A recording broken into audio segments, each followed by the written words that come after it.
Hello everyone, my name is Nick Lei, and today I want to talk to you about linguistic compassion. To start off, imagine yourself traveling to a country in Asia. From the moment you step out of the airport, you notice that the scenery here is very different from your hometown. However, that is not all you notice.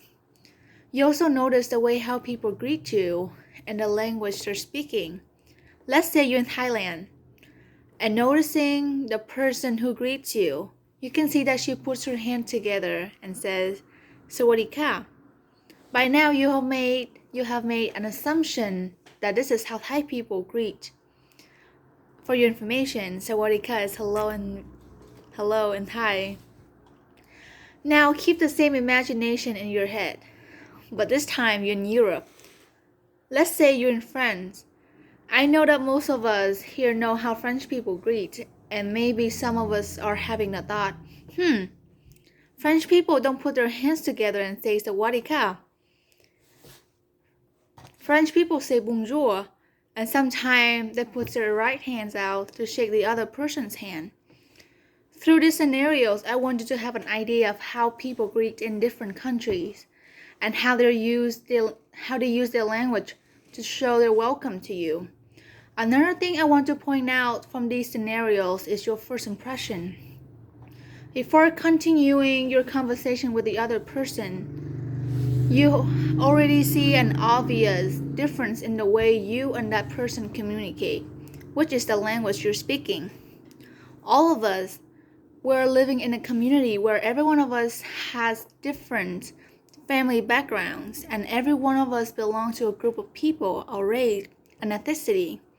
Yet, many times we don't bother to take time with our conversations, and we usually try to rush through the day.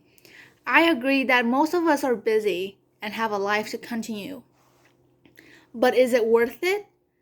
Is it worth rushing if you don't understand what others are trying to communicate with you? As a person who comes from another country, I experience through rush conversation whenever I socialize with a person who comes from a different background than I do. I think that I know English enough to understand what that person is trying to tell me, and in return, that person understands what I'm trying to convey. Many times, my English gets fixed by that person because there's always one word that I don't pronounce the same way as they do. This is one example among many other examples of which people who speak fewer English don't get the chance to be understood and are judged for not being fluent. From what I understand, it makes sense that you speak the language of the country you're living in. However, that is not all the methods to communicate effectively. In this attempt to prove that languages have many common backgrounds, by using my mother tongue, the Vietnamese language, I want to inform you about the similarities we have in the linguistics aspects and our emotion, and why it is so important that we take time when we are talking and listening to others. Thank you.